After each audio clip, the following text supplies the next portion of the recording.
Alors, bonjour tout le monde.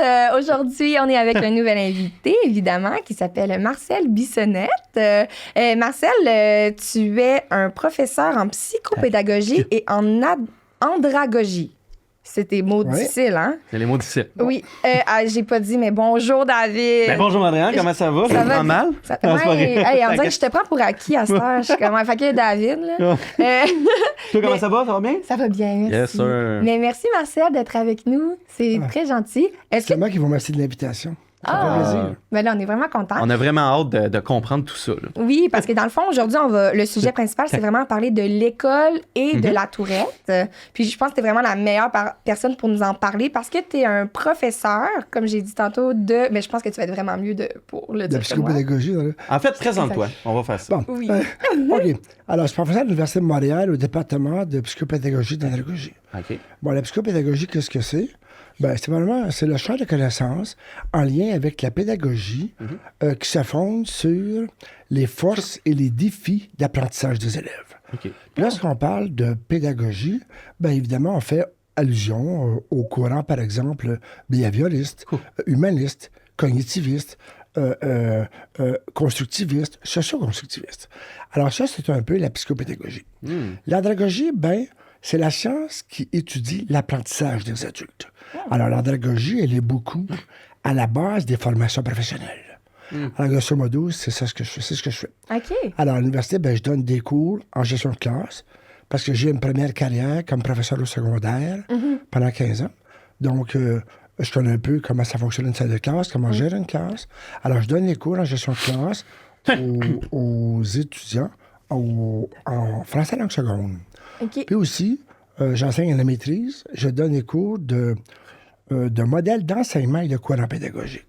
Donc, lorsqu'on est behavioriste, quel modèle on utilise pour transmettre une information claire et structurée des élèves réceptifs, c'est-à-dire créer des apprentissages. OK. Donc, c'est ce que je fais. Et donc, quand vous dites c'est biologiste? C'est? Pardon? Non, pas biologiste. Attends, c'est quoi le mot que vous avez dit quand on est bio... Non, c'est pas bio. Non, c'est pas ça. J'ai vraiment mal compris, mais je suis sûre qu'on va revenir dans le podcast, puis là, je vais faire « Ah, c'était Ouais, ça le mot! » Les courants pédagogiques et les modèles d'enseignement. Des modèles enseignants. Alors, c'est ce que je fais. Puis là, ben, j'enseigne en gestion de classe. Donc, je montre aux gens, aux étudiants, comment gérer une classe. OK, parce que dans le fond, au final, vous enseignez en ce moment à l'université pour enseigner à des futurs enseignants. Exactement. OK, Et c'est vous ça. leur dites à eux comment bien gérer une classe. C'est ça. On travaille ensemble pour voir comment on gère une classe, Ben oui. comment on enseigne, OK. et aussi comment on tient compte des élèves devant nous. Parce que l'enseignement se fait à partir des gens qui sont devant nous. Il faut toujours planifier nos choses en fonction des gens à qui on veut transmettre l'information ou, selon les modèles d'enseignement utilisés, ce qu'on veut faire apprendre aux gens. OK. Puis, Alors, c'est important. j'imagine que vous devez aussi comme aider particulièrement pour les personnes qui ont la Tourette ou pour toutes... Ben, écoutez, moi-même atteint... Tout syndrome confondu. Moi-même atteint du syndrome Gilles de la Tourette. Comment je vois ça? C'est que ce qui nous aide maintenant beaucoup, avec l'inclusion, alors maintenant, tous les élèves ont le droit de réussir à l'école. La mission d'école maintenant, c'est d'instruire, de socialiser, de qualifier. Alors, ça veut dire que chacun a sa chance. OK. Et ça, c'est important. Maintenant, avec des élèves Tourette, il y a différents défis d'apprentissage qui se proposent et qui s'imposent aussi. Ben oui. Et je pense que avec la variation des modèles d'enseignement, c'est-à-dire être capable de varier ses façons de faire, être capable de permettre à un élève d'apprendre et d'atteindre les objectifs d'apprentissage à sa façon et de démontrer qu'il les a atteints aussi à sa façon, c'est une chance de lui permettre de s'exprimer à sa façon. Ben oui. Maintenant, bon, simplement dit, là, c'est comme ça. Aussi, être dans une classe, au primaire et au secondaire, quand tu as Tourette, c'est difficile parce que, oui, on parle d'éthique. Et vous l'avez On vécu parle- aussi avec des élèves qui avaient la Tourette. Je l'ai vécu. Ah oui. Et moi-même, étant Tourette, ouais, à c'est l'école, ça. je l'ai vécu. Plus jeune, ouais. Ouais.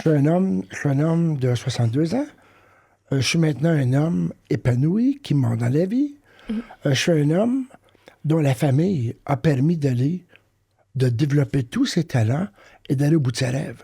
Alors, c'est pas vraiment le plus beau legs qu'un enfant Tourette peut recevoir de ses Ouais, parents. c'est vrai, Ben oui. c'est vrai. Maintenant, aussi, il y a le fait que un affaire toilette, quand moi j'ai commencé, lorsque j'étais, par exemple, enfant, j'étais hyperactif. Et c'est tout ce qu'on connaissait, j'ai 62 ans. Mais avant, Alors, on si avait vous pas... reculez dans le temps, on parle maintenant de toilettes vraiment ce qu'on sait un peu c'est depuis 30 ans. Alors, reculer dans le temps, là, si on remonte dans le temps, quand j'avais, par exemple, 5 ans, comme j'étais le plus jeune de la famille chez nous, l'aîné de la famille, mais le plus jeune des petits-enfants, alors moi, comme mes grands cousins, je devais aller à l'école. Alors, je harcelais ma mère pour aller à l'école. Mais ma mère, elle, et mon père ont dit, bon, on va l'envoyer à la prématernelle anglaise, il y a 5 ans. OK. Il m'a envoyé là. Et déjà, dans mes relevés de notes, l'institutrice écrivait des choses. Ces choses-là voulaient sans doute dénoter peut-être des signes avant-curseurs, des signes précurseurs de ce qui s'en venait. Mais et arrivé à la maternelle, disons que lorsqu'on me posait un défi où on me disait, mettons, t'es pas game de jeter le pot de gouache à terre, mais c'était fait, là. Ouais, c'était... Alors, est-ce qu'elle- alors, finalement, l'institutrice m'a traîné au bureau de la direction, mais je ne l'ai pas y aller. Ouais. Ben, c'est sûr. Et Ça, finalement, c'était ouais.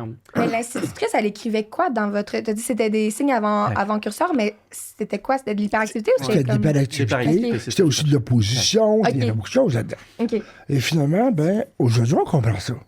Mais dans le temps, c'était pas pareil. Mais dans le temps aussi, ce qui se passait, c'est qu'arrivé en première année, deuxième année, ça allait bien. En troisième année, les tics sonores sont apparus. Alors, j'avais 9 ans. Les tics sonores sont apparus. Et là, ça commençait à déranger un peu la classe. Et forcément, on disait que ça déconcentrait les élèves. Alors, en quatrième... mais il y avait un problème, c'est que j'étais très bon à l'école. En dépit de tout, j'étais le premier de la classe. Il y avait un problème, c'est ça que vous avez... Ben, c'est un beau problème. c'est ça? Non, mais le problème, c'est ce que ça allait plus tard. C'est que là, le dilemme, c'était que j'étais excellent à l'école, mais on voulait plus me garder à l'école. Parce que je dérangeais la classe, je déconcentrais la classe. Apparemment, je faisais peur aux enfants. Je saisissais les enfants. Bon. Finalement, en quatrième année, là où c'est devenu pire, j'avais alors 9 ans. Mes parents ont reçu un appel de l'école demandant de se présenter, soit allé. Et on les a informés que ma réadmission à l'école l'an prochain n'était pas possible. Dans mon patin. Alors, carrément, on évoquait les arguments, justement, que je dérangeais, je faisais pas. Ça, quatrième année primaire. Oui. OK. Alors, finalement, mes parents, lorsqu'ils ont vu ça, évidemment, ma mère a dit à mon père, il n'est pas question que cet enfant-là reste à la maison. Elle a dit, Non. bon, alors, on m'a amené à l'hôpital Sainte-Justine. OK. À l'époque, une pédiatre qui était là excessivement, en fait, une sommité en pédiatrie, c'était le docteur Gloria Julie. Est-ce qu'il y Je avait nomme la les clinique noms. Tourette Je dans nomme ce les temps-là? noms pour montrer que il y a des sommités au Québec. On est ferré en sommité au Québec. Et on a des gens ici qui sont extraordinaires et qui peuvent faire la différence dans la vie de quelqu'un. Alors, Gloria Julie, elle a dit à mes parents, cet enfant-là fait de l'hyperactivité. Ils ne savaient pas ce que j'avais. Bon, les tics, le sommeil, l'insomnie, bon, ça. Finalement, ils m'ont donné... Elle a suggéré à mes parents, elle dit, cet enfant-là serait peut-être bien au collège. Parce qu'il allait dans le privé, il serait encadré, il serait suivi, il y aurait un soutien, il y aurait un horaire régulier. Il y avait bien des avantages à ça. Alors, finalement, on a fait mon admission au pensionnat Mont-Jésus-Marie à Outremont. Et j'ai fini mon primaire pensionnaire, là. On ne peut pas dire comment ça s'est fait. Ma mère, évidemment, sachant que je n'étais plus à l'école de mon patelin à la nouvelle année, a commencé à me préparer au mois d'avril. Au mois d'avril, elle m'a dit, Marcel, si tu allais au collège, qu'est-ce que tu penses du collège? Tu sais, ton père est allé au collège. Et là, elle me faisait voir un peu les avantages, les opportunités. Et c'est comme ça que j'ai accepté. Et je dis, d'accord, maman, je vais y aller. Alors, quand je suis arrivé en 5e année au collège, pensionnaire, je partais de mon patin m'en venir en ville, là. Alors là, dans le dortoir, on était peut-être 80 garçons. Il y en a 3 là-dedans qui ne pleuraient pas. Donc, là, moi, je ne pleurais pas. J'avais été préparé. Donc, moi, je m'en venais là, à l'école. Tu n'avais pas étudier. été forcé, tu avais été préparé. Non, j'avais été préparé. La meilleure manière. Alors, je me demandais, qu'est-ce qu'ils pleurent? Ils vont-tu dormir? C'était ça dans ma tête, là. Ouais. Et c'était ça. Et après ça, le privé m'a aidé. Pourquoi le privé m'a aidé? Lorsqu'on est aux toilettes, on est anxieux. Et j'avais des TOC, j'étais un TDAH, j'avais de la dysgraphie, l'écriture. Et la religieuse pouvait s'asseoir à côté de moi et me dire, Marcel, regarde, Le mot calcul, il y a une lettre de différence, c'est le A et le U. Les L sont à la même hauteur, les C. Tu vas me faire ça 5 fois comme je te le montre. Elle pouvait prendre une demi-heure à me montrer ça. Donc, c'est donc dire que tout le soutien dont j'avais besoin, je l'ai eu là. Et ça m'a aidé beaucoup. Maintenant, quand je suis arrivé à Rigaud, au Collège Bourget, encore privé, là, ça, c'est au secondaire?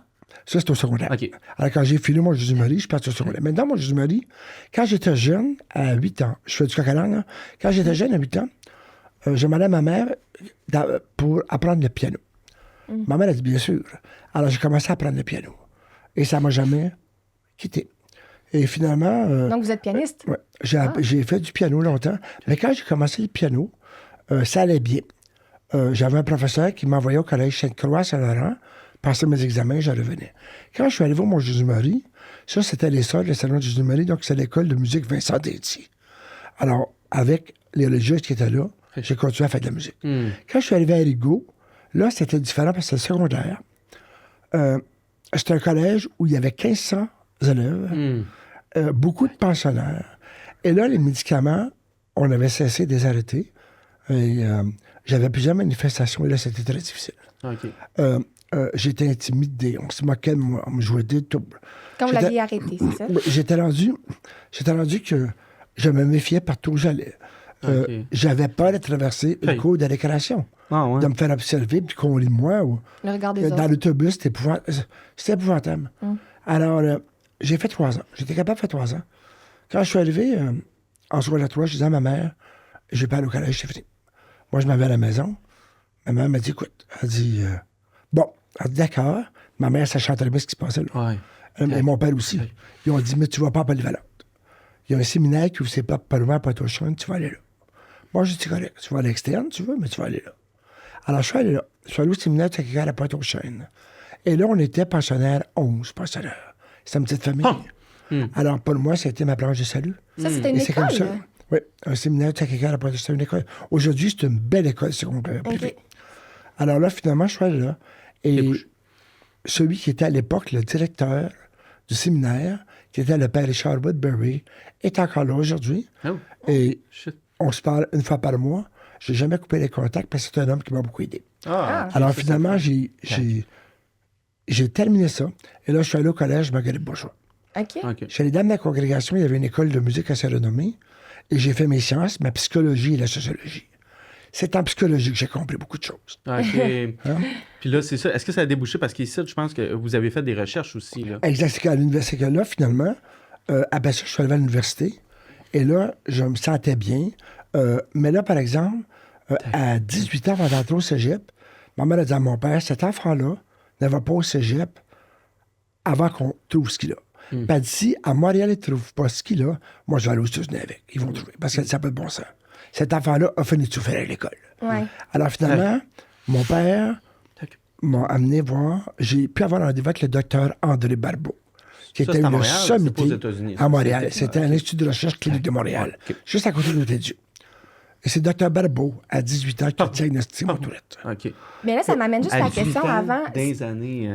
Mais c'est ça. On est dans les années 80. 80, donc, parce que ça m'amène juste au début, quand vous avez dit que vous êtes allé à Sainte-Justine, est-ce que la clinique Tourette existait à ce moment-là? Non, il n'y avait rien de ça. J'avais à l'époque 9 ans. Donc, il n'y avait rien de ça. Il n'y avait aucune des ailes qui s'est ajoutée à l'hôpital. C'était juste la bâtisse du centre. Et le docteur Gelé était au 4e étage. Donc, le premier docteur que vous avez mentionné, c'était vraiment un psychiatre qui vous a aidé. Une pédiatre qui est arrivée ici, qui avait fait ses études à la Sorbonne, une Bulgare qui est arrivée ici, et qui vit encore aujourd'hui, je crois, elle a 100 ans. Alors, je la salue. Elle a 100 ans? Mais aussi, alors là, quand le docteur Barbeau a diagnostiqué ça, ma vie a changé. Mais oui, c'est sûr. Parce que là, enfin, vous savez qu'est-ce que vous aviez. Je savais ce que j'avais. Je savais ce qu'il fallait faire pour m'aider dans la vie à mieux le comprendre. Malheureusement, le docteur Barbeau est décédé au bout de 2 ans. Alors là, j'ai dû me trouver quelqu'un d'autre. Et j'ai appelé l'association du syndrome Gilles de la Tourette, dont la présidente était Mme Paiement, dont le fils pianiste était atteint de Tourette. Et je lui ai demandé qui est la sommité, parce que là, à Montréal, en Tourette, il faut que j'aille voir. Vous me direz qu'il est au Japon, je vais y aller. Vous voulez vraiment comme savoir comment et elle me dit, il est à Montréal et c'est le docteur Yves Dion. Alors, j'ai téléphoné à la clinique, on m'a reçu le lendemain. Et j'ai été 22 ans, j'ai été suivi par le Dr. Dion. Ah, mais lui, on l'a reçu d'ailleurs. Hein. Dr. Dion, vous le connaissez, il était Ben oui. sur elle. Oui. Alors, Dr. Dion, maintenant, puis sa retraite. Alors, maintenant, je devais être suivi encore par quelqu'un d'autre. On a fait des pieds et des mains, et finalement, le docteur Paul L'Espérance au CHUM, qui est aussi une sommité en psychiatrie, m'a accepté comme patient, et il me suit depuis ce temps-là. Maintenant, je prenais 5 médicaments par jour. Oh. Je prenais des antipsychotiques, des neuroleptiques, des antidépresseurs, des somnifères.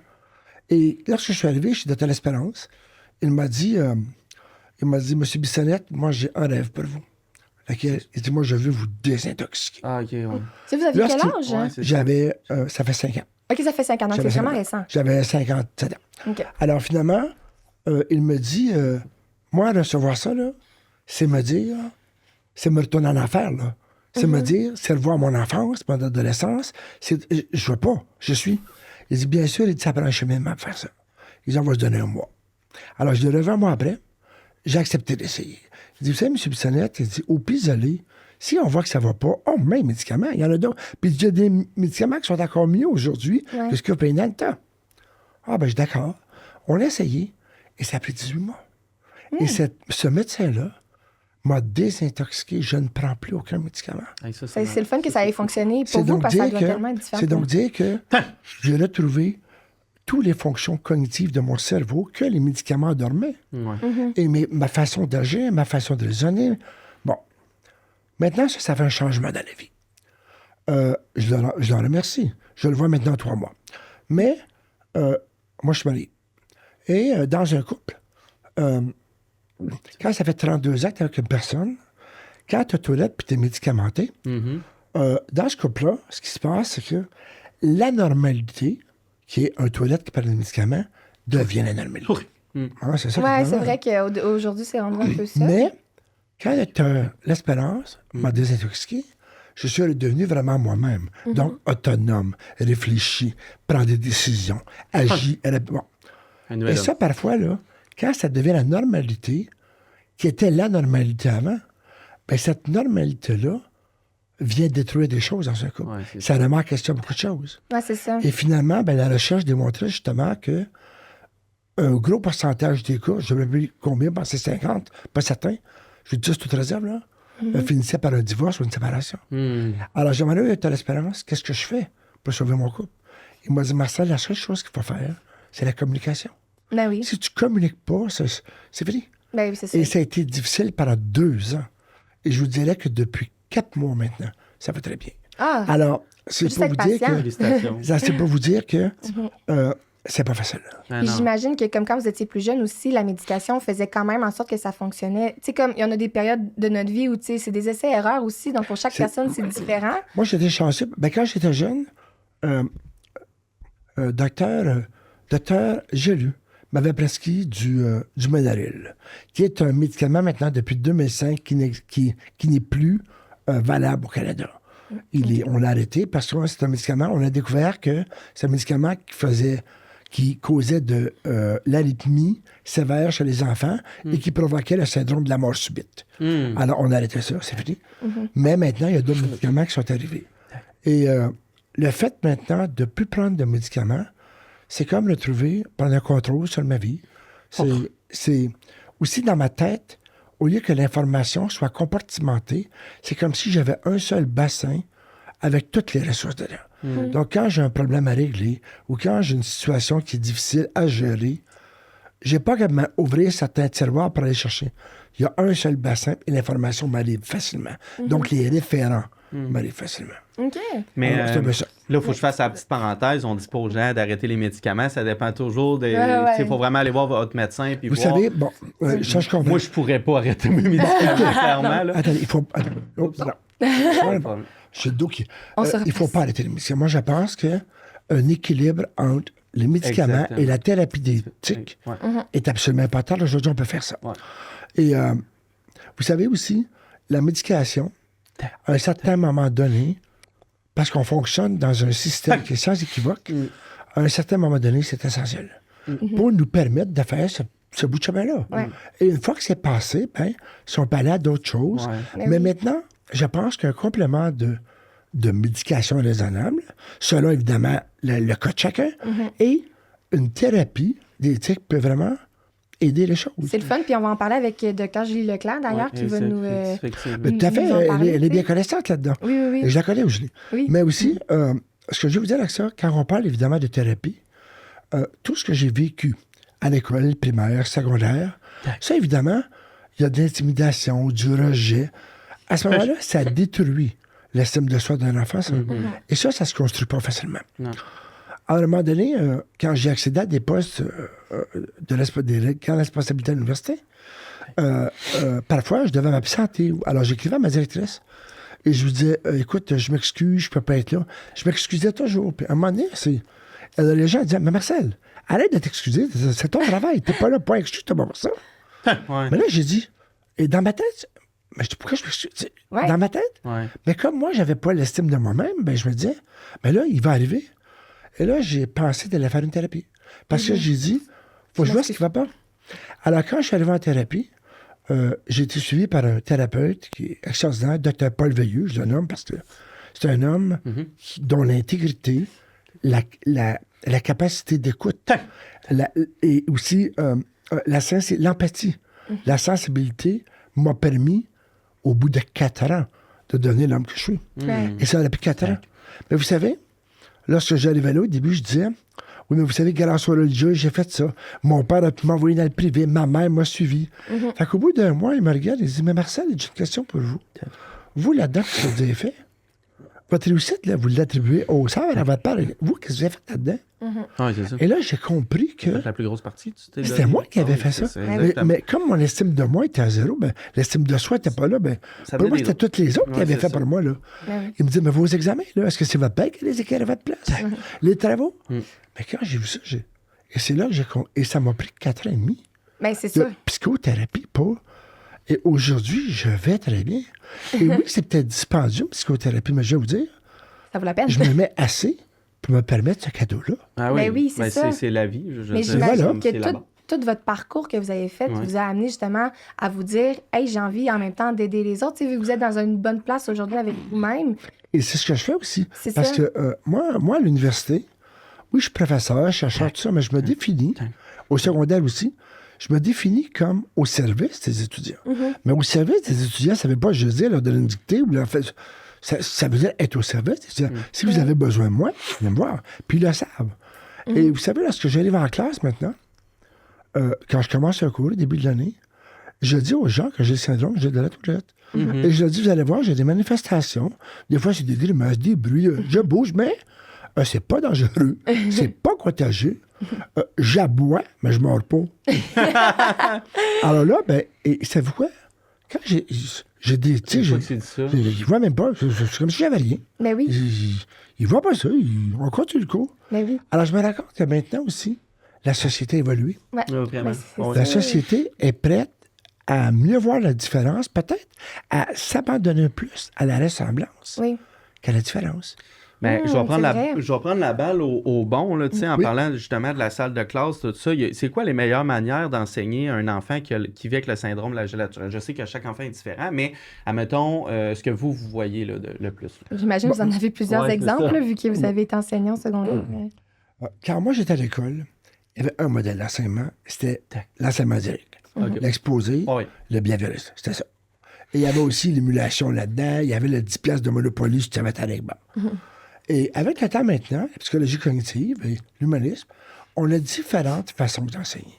C'est-à-dire qu'il y a différentes façons maintenant de rejoindre les jeunes. Et je pense que les enseignants ont tout intérêt à varier leur modèle d'enseignement selon les courants pédagogiques. On ne peut pas dire que le bienveillance, c'est-à-dire l'enseignement direct, c'est quelque chose qui doit disparaître, c'est fou. Parce que les avantages de ce modèle-là, c'est qu'en économie de temps, on est capable de faire apprendre des choses. Alors ça, c'est bien. Et c'est le modèle qui répond le mieux à toute clientèle assise devant nous comme enseignants. Alors, on ne peut pas faire fi de ça. Mais une pédagogie peut être, ça peut être la découverte, ça peut être la coopération, ça peut être plein de choses. Ça peut être aussi la résolution de problèmes, ça peut être l'expérience. Il y a plein de choses maintenant qu'on peut mettre de l'avant, le projet, qu'on peut mettre de l'avant. les élèves, on va varier les façons d'enseigner. Les élèves, on va varier l'implication des élèves dans l'apprentissage tout en gardant l'élève actif dans son apprentissage. C'est ça qu'il faut. Ouais. Et si on fait ça, ben, les élèves vont peut-être trouver leur place. Maintenant, en gestion de classe, il y a une chose qu'il faut comprendre, là, c'est que dire, par exemple, aux élèves, moi, là, je vais avoir un code avec toi. Si tu dis, madame, je peux aller boire de l'eau, monsieur, je vais te permettre de sortir, va te défouler, puis reviens après. Ça, à mon sens, c'est mettre un diachylon sur le bobo. Ah oui? OK. Moi, je pense que si l'élève est consentant et si l'enseignante est prête à en parler avec les élèves, c'est-à-dire, c'est une façon de dire, si on ne cache pas ça, là, c'est de faire de la différence une ressemblance. C'est de dire, cet enfant-là, il est comme vous autres, sauf que lui, il bouge, il saute et jappe. Bon, ben toi, tu as des lunettes. C'est comme faire de cette différence-là qui a toujours mis les enfants à l'écart. Dire, ben, il me ressemble, lui, puis il est bon, puis il fait ça, puis... Alors là, ça vient de changer un peu la pratique. Donc, si la pratique, on la fait quand même de comme, je vais aller boire de l'eau, c'est votre défoulé, mais qu'il a mis au courant la classe. C'est-à-dire que ça s'est fait avec... Il n'est pas mis au cours de la classe, on en a parlé ensemble. C'est ça, donc c'est comme... Et si le jeune, par exemple, comme moi, je suis à l'université présentement, toute ma vie, je me suis caché de cette université. Quand j'entrais en classe, j'étais stressé de dire, il faut que j'ai des tics. Ouais. Mais maintenant, il a fait d'en discuter avec les... C'est fini. Ouais, c'est clair. Et je leur dis, si vous avez des élèves tourettes dans vos classes, vous saurez ce que c'est. Puis vous saurez un peu à quoi vous attendre. Et je pense que faire ça, c'est comme rendre l'école plus accessible à ces enfants-là et développer un mieux-être à l'école. Puis pas juste. Puis en plus, c'est que ça découle autre que l'école. Tu sais, comme C'est mettons, partout. à l'épicerie, C'est partout. dans un festival, dans un restaurant, peu importe. Tu sais, la personne, ton collègue de classe, qui va t'avoir eu dans la classe puis qui va t'avoir été expliqué, ben va le savoir toute sa vie là, après ça. Là. Fait que, c'est Et génial. aussi, ça, c'est une façon d'avoir l'avenir. C'est sûr qu'une culture, on ne change pas ça en 3 ans. Là. Non. Mais le fait, il faut commencer quelque part. Ouais. Le fait de le faire, on élève à ça. Et aussi, moi, j'avais des gens dans mon village, deux qui avaient tourettes, mais il n'était pas question d'en parler. OK. Parce qu'il n'était pas question que les parents entendent dans les candidatons, que les autres disent, ah ben oui, le fils de Sylvain, il va voir un médecin pour les fous. Parce qu'il y a un tourette, là. Dans ce temps-là. Le problème qu'on a encore aujourd'hui, la maladie mentale, ça reste tabou. C'est un tabou. Ah oui. Et le problème que j'ai... Écoutez, je vous cite quelque chose, vous n'avez peut-être pas connu ça. On avait une chanteuse ici qui s'appelait Alice Robbie. Ben oui. Alice Robbie qui était bipolaire. Elle a donné une entrevue... Oui, tico. Elle a donné une entrevue à Jean-Pierre Coallier où elle disait, vous savez, M. Coallier, mon problème, là, c'est que mon bobo ne saigne pas. Alors, comme mon bobo ne saigne pas, ben, qu'est-ce qu'on fait avec ça? Et vous savez, je pense que maintenant, Dieu merci, la science a évolué, la médecine a évolué, la santé psychiatrique a évolué. Et je pense que maintenant, même si le bobo ne saigne pas, on sait maintenant de quoi on parle, on a une bonne idée, on a des façons d'aider, que ce soit par les médicaments, les thérapies, mais il y a des façons maintenant de voir ça autrement. Et ça, c'est peut-être juste depuis une 30aine d'années. Oui, c'est ça. Mais au moins, on laisse ça là. Ouais, C'est vraiment jamais... Et à un moment donné, je marchais sur le trottoir, j'ai rencontré par hasard le Tajelu. Mais elle m'a dit, mais Marcel, elle dit, quel est votre cocktail? C'est magnifique. J'ai dit, il n'y en a pas. Elle m'a regardé et elle m'a dit, Marcel, vous avez profité de l'avancement de la science. Oui. J'ai dit, oui. Ah, c'est magnifique, pour vrai. Alors, c'est un peu ça? Ouais, oui. Mais trouvez-vous qu'il y a une amélioration dans, justement, la manière d'apprendre aux élèves dans les classes aujourd'hui? Le problème qu'on a, là, c'est que on voyait toujours les enfants tourettes avec des difficultés d'apprentissage. C'est-à-dire qu'on voyait toujours ça dans le sens de la différence et de la difficulté. La déficience. En toilette, c'est une déficience. Maintenant, on voit ça dans le sens de l'efficience. Ça veut dire qu'on voit ça autrement. Et autrefois, on travaillait beaucoup sur l'individu qui avait des tics. Les tics, c'était lui. Maintenant, on est plus porté à regarder l'environnement qui reçoit cet individu-là qui a des tics. Alors ça fait une différence. Ben oui. Et moi, je pense que la recherche, justement, devrait s'orienter c'est ce que j'essaie de faire, là, plus vers la ressemblance que la différence. Donc, plus vers l'efficience que la déficience. Et aussi, je pense que d'en parler, de varier les modèles d'enseignement, d'adapter la pédagogie, mais aussi de donner aux enseignants et dans les milieux scolaires, dans les milieux communautaires, la possibilité de savoir c'est quoi Tourette et des outils. Ouais. Parce que le problème qu'on a actuellement, c'est que les besoins de ces élèves-là sont mal identifiés. Ouais, c'est sûr. Donc, bien sûr, on parle d'éthique. On dit, maintenant, l'éthique, là, on n'avait même plus un cas.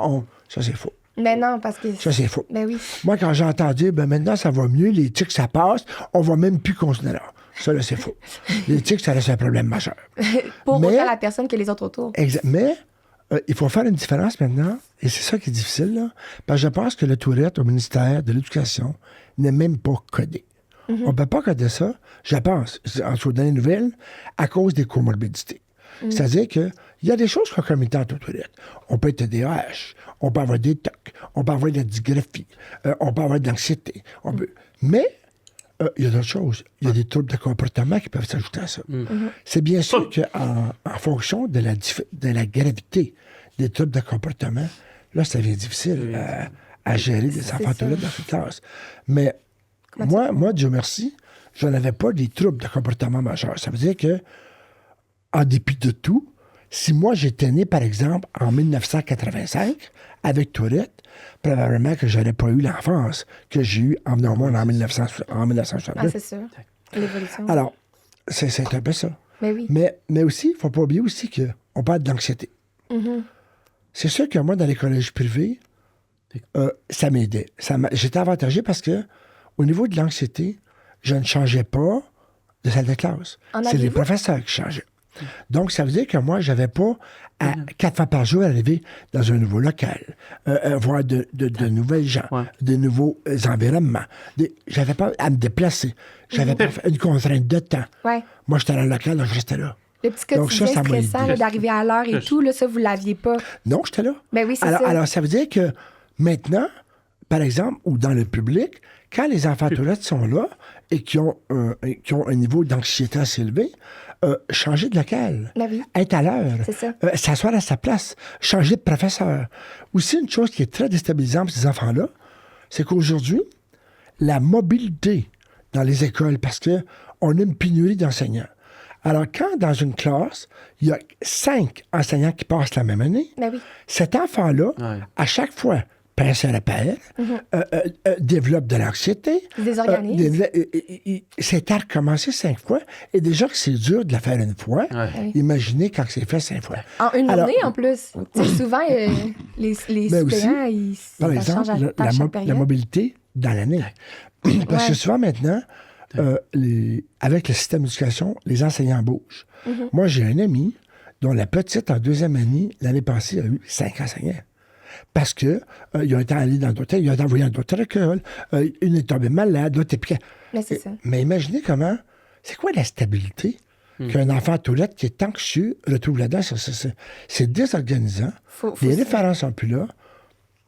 Faut vraiment comme s'adapter à une nouvelle personne à chaque fois. Puis, tu sais, vous dites 5 enseignants, par exemple, par année, mais il y a aussi, je pense, au secondaire, où est-ce que les suppléants doivent... Tu sais, il y en a qui n'ont pas d'enseignants en anglais, par exemple, puis c'est comme un suppléant à chaque période.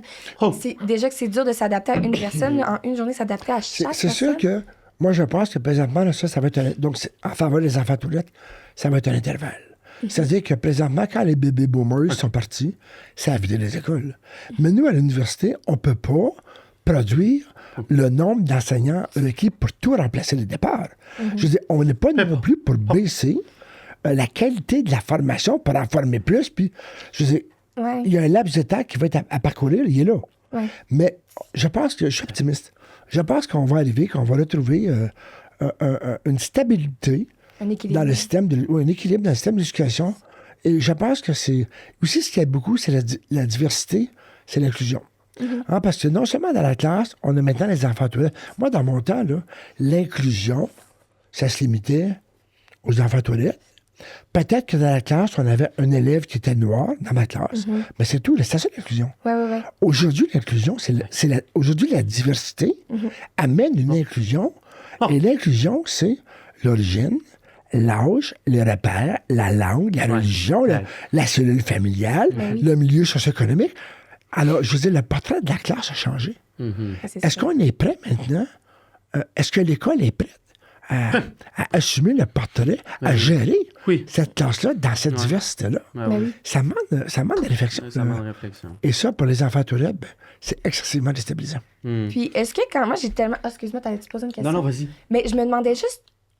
depuis tantôt, ça me trotte en tête, là, puis je suis comme, quand est-ce que je vais la poser? Mais quand vous enseignez là, à l'université en ce moment, là, j'ai peut-être manqué l'information, mais vous enseignez pour aider à enseigner au final, mais pas juste pour les personnes qui ont la tourette. Là. Vous parlez de toutes déficiences confondues. Moi, j'enseigne au Centre de formation initiale des maîtres au premier cycle. OK. Alors ça veut dire que je donne les cours qui sont au baccalauréat pour devenir enseignant. C'est ça. C'est un cours de 4 ans. Là-dedans, les étudiants ont différents cours. Moi, je donne le cours de gestion de classe.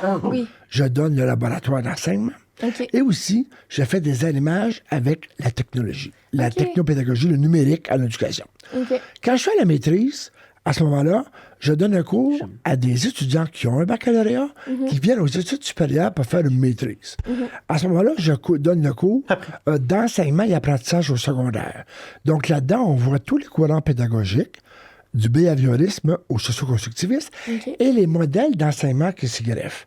Et aussi, on discute comment on gère une classe en 2025 à partir de tout ça. C'est ça. Puis, est-ce que vous apprenez à vos élèves comment... À mes étudiants. À vos étudiants. Oui, c'est des... Ils sont rendus grands, là. À des étudiants, excusez-moi. Est-ce que vous enseignez à vos étudiants comment un peu vraiment apprendre aux parents le cheminement scolaire pour aider leur enfant, en fait? Moi, là, il faut que tu comprennes quelque chose, David. Moi, mes étudiants, là, les parents ne viennent pas chercher le bulletin. Ils ont 26 ans. Ah non, mais pour les... Pour les élèves, bon. Moi,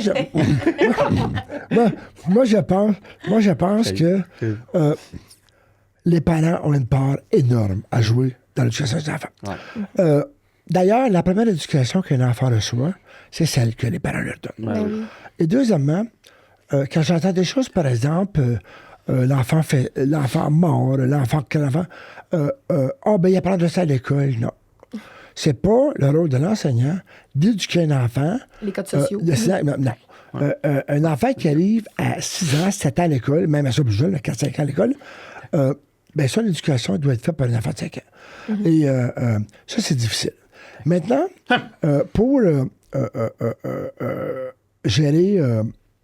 la question, c'est quoi? Le parent de l'élève qui a la tourette, par exemple. En fait, c'est ça. Si vous apprenez, en fait, à vos les parents. étudiants... Alors, je pense que les parents ont une grande part à jouer là-dedans. Oui. Moi, je sais bien que j'ai vu plusieurs élèves au secondaire. J'ai été 1 an au primaire et 14 ans au secondaire.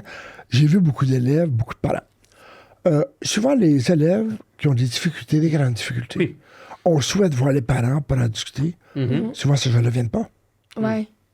Maintenant, quand on dit aux parents, par exemple, écoutez, dites à vos parents que ça va bien à l'école, là, on n'a pas besoin d'y voir.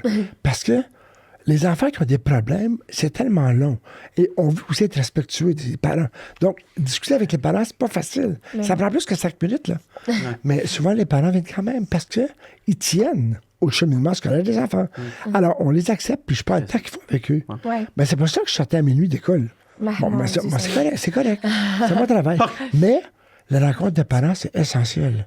Parce que si vous saviez comment on comprend des choses. Mieux l'enfant, puis les autres, ils comprennent mieux. On comprend aussi des choses, des choses que les enfants vivent à la maison. On comprend à l'école pourquoi c'est comme ça. Fait qu'il faut que ça se communique. Ce qui se passe à la maison, il faut que l'enseignant... c'est-à-dire, pas à la maison, mais il faut qu'il y ait une belle complicité entre la famille et l'école, les parents et l'école. Et c'est prouvé que les élèves dont les parents se soucient du cheminement scolaire ou c'est de réussir souvent mieux. C'est sûr. Est-ce que vous trouvez que, comme, je vais dire, dans votre temps, quand vous étiez un élève... Pas dans l'ancien temps, toi? Non, pas l'ancien temps, là, je vais quand même pas, là. Non, mais est-ce que dans votre temps, tu sais, c'est ça, il y avait pas, on savait même pas encore la tourette, la clinique tourette n'existait pas et tout, mais trouvez-vous qu'aujourd'hui, il y a des techniques que vous enseignez à vos étudiants en ce moment que ça fait vraiment une différence, c'est une grande évolution. Est-ce que vous pouvez nous partager un peu des exemples de ça? Vous savez, oui. Par exemple, gérer une classe lorsque moi j'étais jeune, il y avait une façon de gérer une classe, parce que la gestion de classe, c'était centré sur l'ordre et la discipline, simplement. Ouais. Ça veut dire qu'il fallait que tu tiennes dans une classe.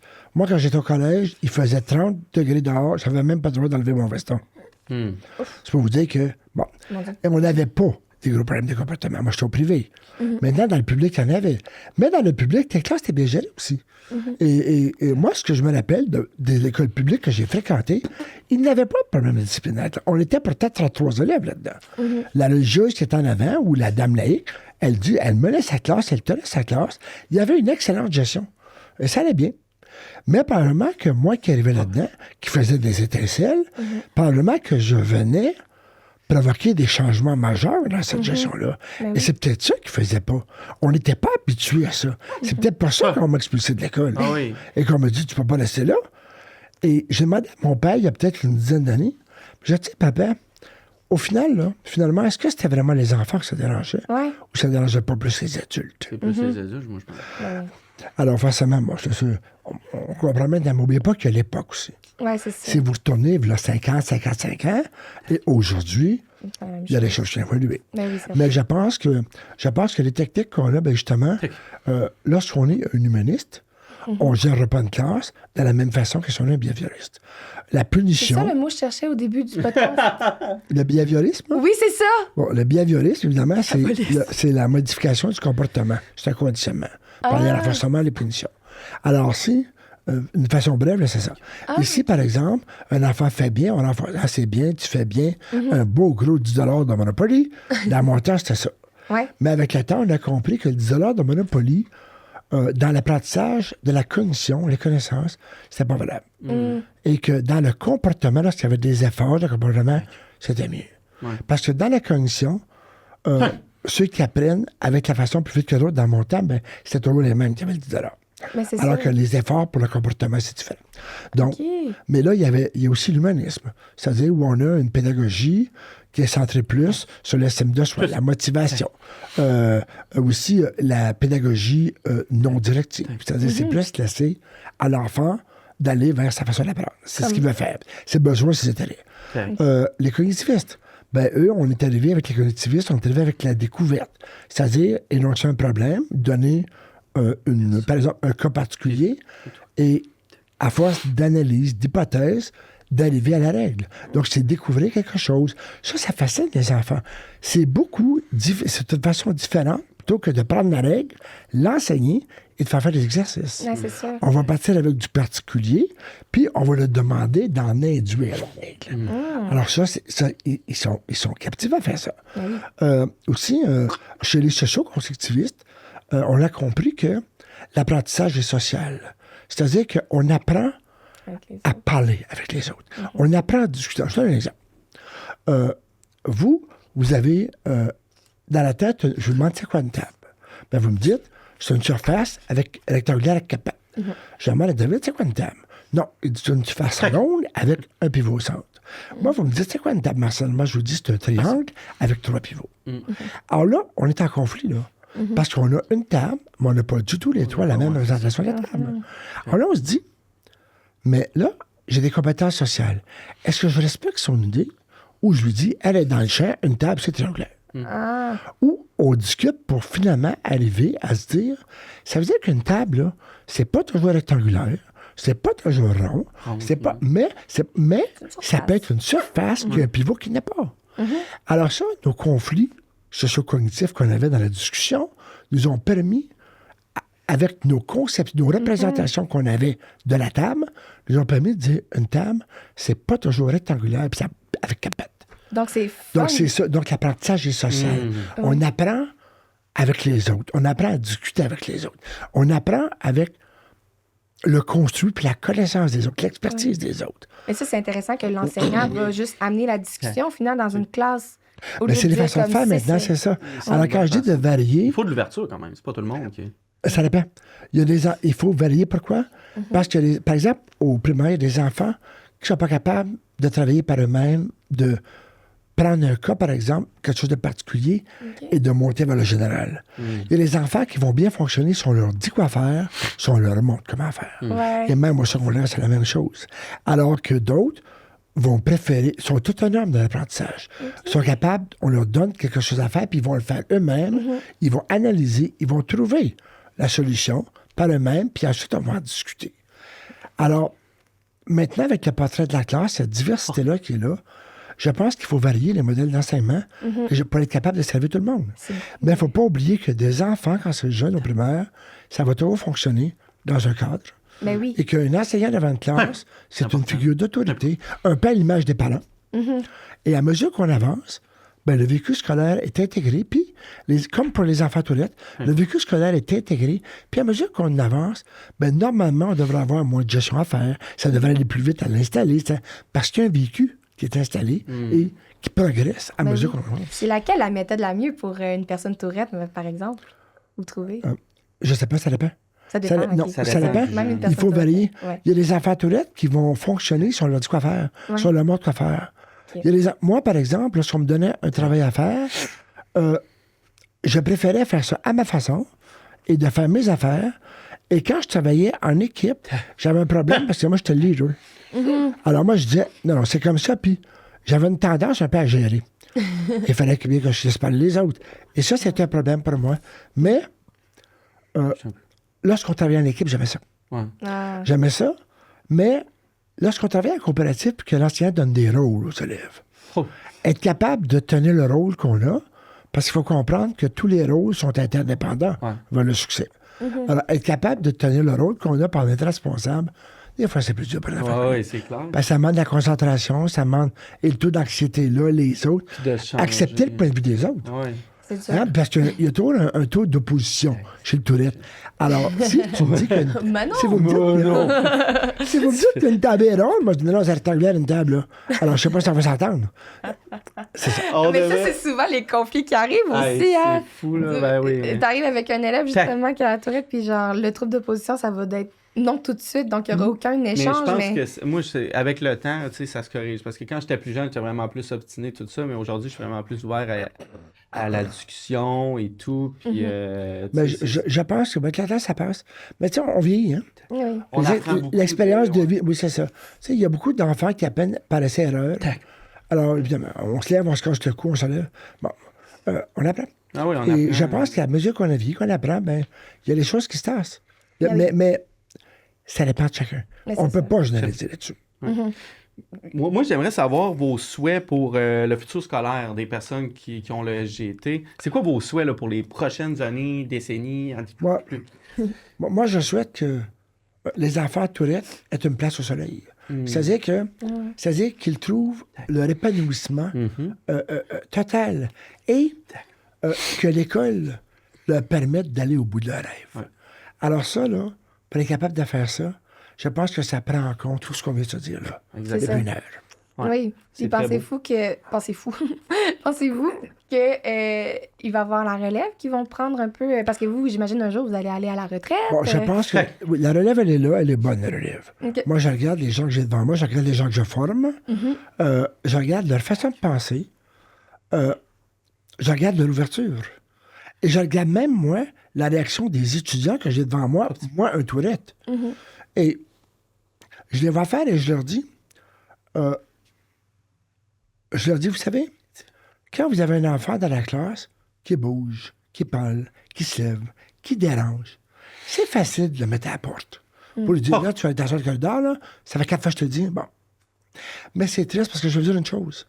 Cet enfant-là, là, que vous pensez, qui perturbe, qui dérange ça, c'est peut-être celui qui va aller le plus loin dans sa vie. Ouais. Ah, c'est fou, hein? C'est beau quand même. Alors, pensez-y. Et vous savez qu'un enfant qui est toujours resté dans le corridor, là, à un moment donné, il va se tanner, puis il viendrait bien à l'école. Mais c'est sûr. Donc, C'est là le décrochement arrive aussi. Là, Exactement. Et vous savez, quand j'étais plus jeune, quand j'ai commencé avec l'audition, j'étais jeune, j'avais quoi? J'avais 24 ans, je pense. OK. J'en ai parlé avec l'audition. Et lorsque j'ai fini avec lui, tu sais, Marcel, il dit, il y a un ensemble de facteurs qui affectent lui aussi. Un, il dit, la famille que tu as eue. Ouais, Hein? ça. Ma soeur et mon frère ont toujours resté comme j'étais. Et même que ma soeur récemment me disait, tu sais, Marcel, j'avais dit à mes amis, on était jeunes, j'avais 7 ans. J'avais dit à mes amis, mon frère est comme ça. Puis si vous n'êtes pas capable de vivre ça, ben vous n'êtes pas les bienvenus chez nous. Ah, C'est wow! très beau. Alors, mon frère, pareil. On salue Mon ta- frère, je me rappelle très bien qu'il amenait ses petits amis, il avait 6 ans. Puis des fois, j'avais des manifestations. Vous étiez le plus jeune. Je suis l'aîné. OK, oui.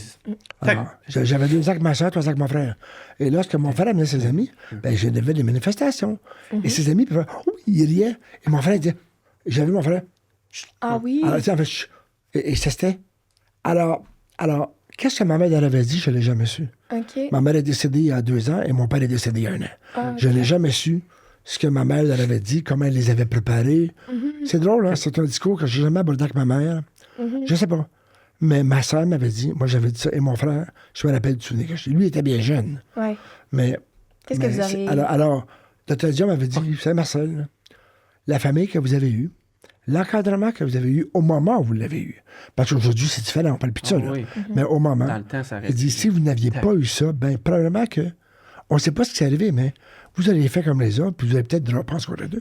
Oui, vous auriez peut-être décroché Oui. l'école. Vous avez aussi. décroché. Ah, comme disait les drop-out qu'on appelle les décrocheurs. Ben oui. Et Dieu merci, aujourd'hui, ces décrocheurs-là peuvent raccrocher.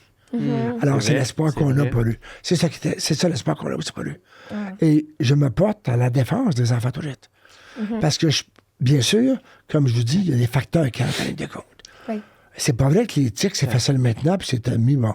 Mais c'est pas vrai non plus que les troubles de comportement peuvent avoir facilement leur place dans une salle de classe ordinaire. Certainement. Et ça dépend de chacun.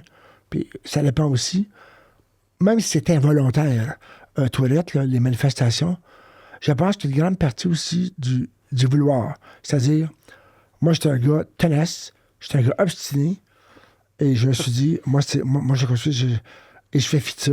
Et c'est pour ça que j'ai pu réussir aussi. Parce que, oui, j'ai eu de l'aide, mais c'est moi qui l'ai fait. C'est moi qui l'ai T'es allé fait. la chercher. Et je suis sûr, il y a 5 ans, que c'est moi qui avais les affaires. Ben oui. À 57 ans. Puis tu le fais depuis le début. Quand la psychothérapie m'a dit, mais toi, là-dedans, qu'est-ce que t'as fait? Et c'est là que j'ai réalisé que c'est moi qui ai fait les affaires. J'avais eu du soutien, mais c'est moi qui ai fait les affaires. Mais oui, mais il faut que Alors, ça- quand on prend connaissance de ça, là, C'est Certain. maintenant, je suis très bien. Je suis bien dans la vie, j'ai du plaisir, je fais de la musique. Maintenant, j'aime tellement la musique que j'ai entrepris une maîtrise en ethnomusicologie à l'Université de Montréal. Alors, je beau fais ça. projet. C'est un beau projet de vie. Ben oui. Et vous savez, Vous quand empêchez moi, pas je de pars rien travailler faire. le matin, là, je ne m'en vais pas travailler. Je m'en vais avoir du plaisir. M'amuser. Mais oui, mais c'est ça qu'il faut. C'est ça que souvent, on oublie. Alors, on c'est oublie l'homme ça. que je suis devenu. Grâce à ça, grâce à tout ça. Et malgré tout ce que j'ai vécu, par tout ce que j'ai passé, Pense. est-ce que c'est un mal nécessaire pour me faire apprécier la vie d'aujourd'hui? Je ne sais pas. Ouais. Mais c'est sûr que les gens maintenant qui ont toilette puis qui viennent au monde depuis les 30 dernières années, ben probablement qu'ils auront une enfance maintenant pas plus facile, mais mieux Encadrée. harmonisée, plus épanouie avec l'avancement de la science Ils sont bien et avec tout ce qu'on encadrés, connaît maintenant. c'est ça. Ouais. Mais certainement. C'est vraiment des Mais- beaux mots. Vraiment, puis on souhaite que ces jeunes-là, justement, s'épanouissent. Puis, comme vous dites, ça nous forge aussi comme enfants avec comment vivre avec notre différence, avec notre tourette. Donc, tu sais, c'est le fun parce que souvent, nous, on se fait dire, on approche la trentaine. Mais David a déjà. J'ai déjà plus que 30. Mais dans le sens où il y a beaucoup de jeunes qui nous disent, ah, c'est le fun, vous êtes des modèles pour nous. Puis moi, des fois, je me dis, ah, mais qui sont mes modèles? Et aujourd'hui, je me dis, crime, c'est vraiment le fun parce que vous voir toute votre évolution avec, comme, à votre époque, comment ça a été, puis aujourd'hui, de voir que vous trouvez la vie aussi belle, puis que ça vous a amené jusqu'ici avec des belles recherches, puis des beaux projets, puis voir la vie en souriant, je suis comme, vous êtes mon beau modèle, Ouais, c'est Marcel. vraiment- Mais vous savez, moi, je suis peut-être un modèle, mais pas vous dire quelque chose, je vous regarde vous le dire, là, vous êtes très beau. Mais là, vous êtes gentil. Merci. Alors, voilà. Ça nous flatte beaucoup. Aviez-vous un dernier, je sais pas, une dernière note à nous dire? Ou vous... Oui, Oui? continuez le travail que vous faites là, il faut. Ah, mais merci. Ah, On va continuer. C'est OK? c'est sûr que nous, on veut. Gardez vraiment votre sourire. Ouais, Ah, mais merci c'est gentil. beaucoup sur Voilà. ces belles paroles. Merci Oui. beaucoup Fait plaisir. d'avoir venu Ça m'a fait au plaisir. podcast. Puis pour tous les gens, vous pouvez vous abonner, que ce soit sur YouTube ou peu importe la plateforme que vous nous écoutez. Donc, on vous dit à la prochaine. À bientôt. Merci encore. Bye bye. Merci. Allez, au revoir.